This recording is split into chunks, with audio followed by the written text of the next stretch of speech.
Okay, ni rais wa shirikisho Ado Novemba. Kwanza kiongozi, kwanza pole na majukumu, lakini pia tumeona the way ambavyo jana ulivyoweza kuzungumza, lakini pia taratibu zikoje kwa siku ya kesho, lakini kama shirikisho pia mmejipanga vipi?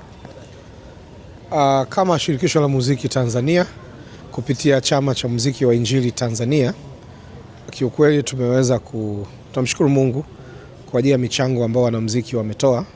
Takribani 95% ya huu msiba umebebwa na wanamuziki. Gharama karibu zote.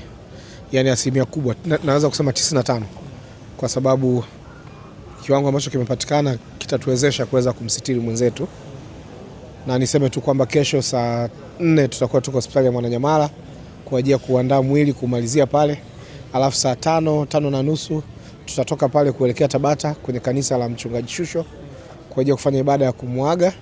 Alafu kwenye saa 8:30 tutatoka pale kuelekea airport na tutaweza kumpandisha marehemu kwenye ndege, na hatimaye kesho kutwa atachukuliwa kwa ajili ya kupelekwa Sengerema na mazishi yatafanyika Jumamosi.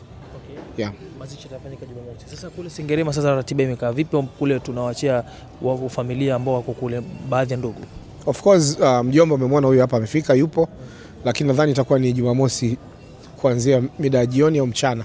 Kwa wao watasema kama wao, lakini niseme tu tuendelee kuwa vumilivu kwenye kipindi hichi, na basi tupo na hii tunafanya baada ya kuwa vitu vingine vinaendelea kukaa sawa.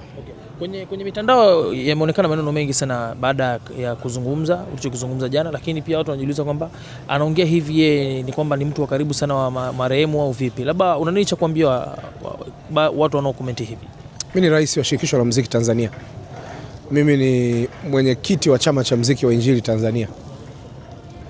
Irene alikuwa mwanachama wangu, lakini pia ni Mkristo mwenzangu, na nao wajibu 100% wa kuhakikisha kwamba chochote ambacho mwanamuziki yoyote kinamkuta, basi naweza kusimama aidha kwenye kudai haki zake akiwa hai au akiwa hayupo hai.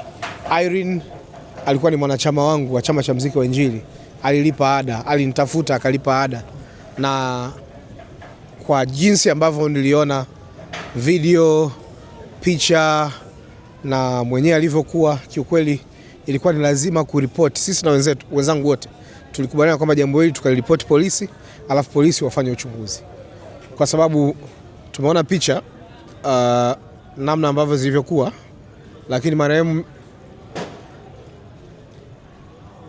namna ambavyo alikuwa, makovu alikuwa nao kwenye miguu, sawa. Tukasema no, polisi wa check, alafu wakishatupa clearance vingine vinaanza kuendelea.